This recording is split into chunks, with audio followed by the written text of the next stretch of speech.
मी दरवर्षी गेली 15-20 वर्षाची माझ्या परिवाराची ही परंपरा आहे।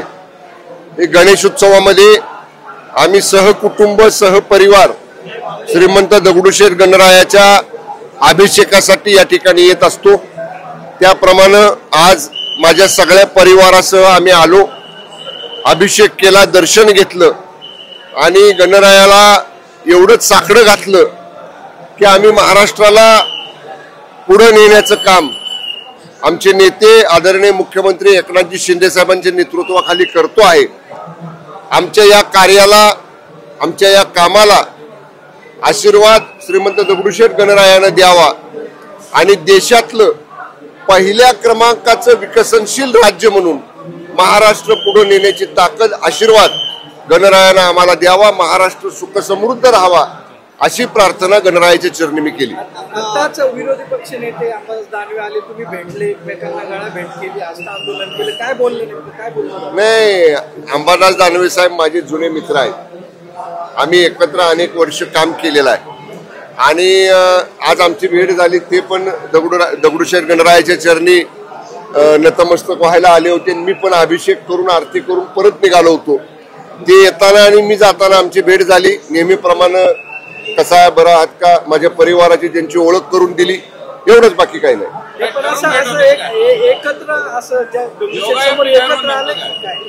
नाही ना, मलाही माहित नाही ते येणार आहेत, त्यांनाही माहित नाही मी येणार आहे, त्यामुळे नाही, माझाही नियोजित दौरा होता। माझा दौरा कदाचित मला वाटतं आमच्या कलेक्टर कचेरीकडनं काल इश्यू झाला असेल का नाही मला माहित नाही, पण माझाही नियोजित दौरा होता, त्यांचाही होता। देवाच्या दारात भेट झाली, आम्ही जुने मित्र आहोत, देवाच्या दारात राजकारण नसावं। पण एकत्र आले तर असंच पुढे पाहायला भेटेल। आता मी एवढंच म्हणेन, आम्ही आज देवाच्या दर्शनाला आलो होतो। देवाच्या दारात राजकारण करू नये, राजकारण करायला वेगवेगळी ठिकाणं आपल्याला आहेत, त्या ठिकाणी जरूर राजकारण आपण नक्की करू, पण आता देवाच्या दारात नको। लाडकी बहीण योजनेमध्ये मुख्यमंत्री लाडकी बहीण, तुम्ही पण असं म्हणू नका, तुम्ही पण सरकारी जे नाव आहे ना ते नाव घ्या, मुख्यमंत्री माझी लाडकी बहीण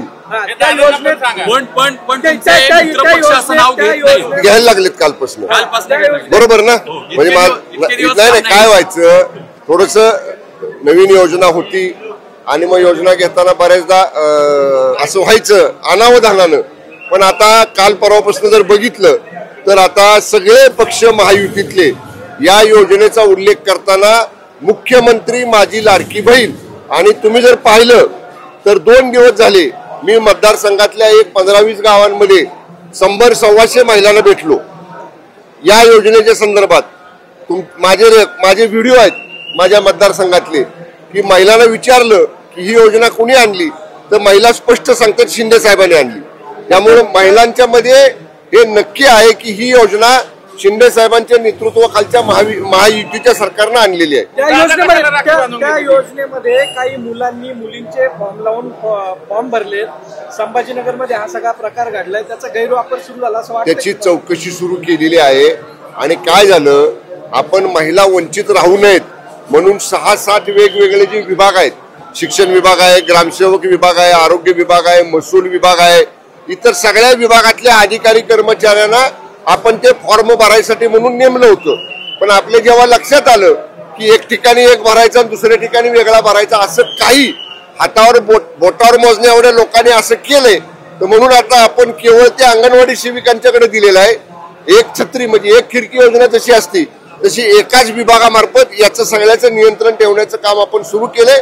आणि ज्यांनी एवढ्या चांगल्या योजनेत काही ज्यादा म्हणजे चुकीची नावं नोंदवून, चुकीचे फॉर्म भरून, चुकीचे फोटो लावून गैरप्रकार करायचं काम केलंय, त्याची चौकशी करायचे आदेश सगळ्या जिल्हाधिकाऱ्यांना सरकारने दिलेले। महायुतीमध्ये 25 जागा ज्या आहेत त्या विदर्भात दाखवल्यात आणि भाजपला फक्त 4 जागा दाखवल्यात सर्वेमध्ये, तर असं आहे का चित्र किंवा नाराजी जी आहे? सर्वे वेगळे वेगळे येतात, सर्वे आज एक येतो, उद्या एक येतो, सकाळी एक येतो, दुपारी एक येतो, सर्वे वेगवेगळे येत असतात।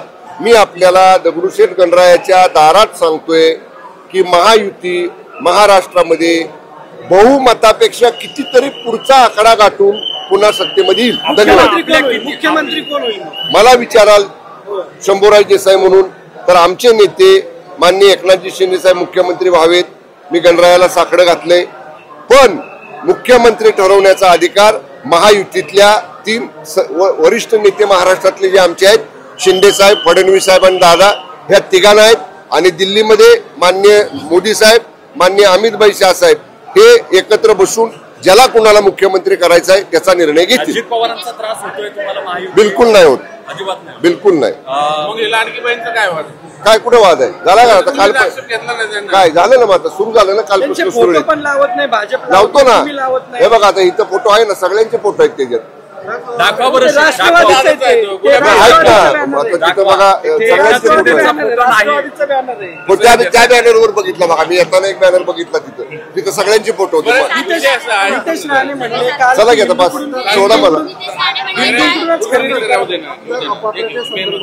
आमदार अपात्रतेसंदर्भात ठाकरे गटाकडून हिंदूचे विचार विनंती करण्यात आली. तारीख मला सुद्धा ते वाहिन्यांच्या मार्फत कळालं की ते डिस्क्वालिफिकेशन पिटिशन सुप्रीम कोर्टमध्ये पेंडिंग आहे. त्याला माझ्या माहितीनुसार ऑक्टोबर महिन्यातली तारीख लिस्टेड सुप्रीम कोर्टच्या बोर्डवरती झालेली आहे. पण काही तिथले ज्या इंटरेस्टेड पार्टीज आहेत त्यांनी आता त्याच्यावरती मेन्शन करायचा निर्णय घेतलाय. आता इट इज द म्हणजे power of the supreme court. Supreme court त्याच्यामध्ये योग्य जे डायरेक्शन देतील ते आम्ही फॉलो करू. धन्यवाद. काँग्रेस प्रथमच 3 ठिकाणी जाहीरनामा जो आहे तो प्रसिद्ध करणार, एक राज्य लेवलला, जिल्हा लेवलला, तालुका लेवलला. तर कशा म्हणजे 3 पद्धतीने करायचं काय कारण आहे? वेगळा वेगळा करणार का? हो, वेगळा. राज्याची भूमिका वेगळी, जिल्ह्याची भूमिका वेगळी, तालुक्याची वेगळी, गावाची वेगळी करा म्हणावं. जाहीरनामा काय असतो? जाहीरनामा असा असतो की सरकार आल्यानंतर राज्याला आम्ही काय देणार, जे राज्याला मिळणार ते जिल्ह्याला मिळणार, जे जिल्ह्याला मिळणार ते तालुक्याला मिळणार, जे तालुक्याला मिळणार ते गावाला मिळणार. त्यामुळे असं नाही ना गावाला वेगळं तालुक्याला वेगळं.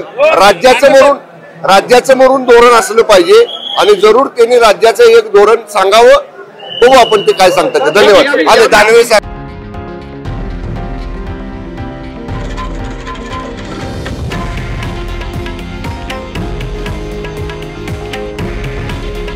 हे आहे देशातील नंबर 1 न्यूज नेटवर्क आणि आपण पाहत आहात TV9 मराठी. काळजी तुमची, हित महाराष्ट्राचं.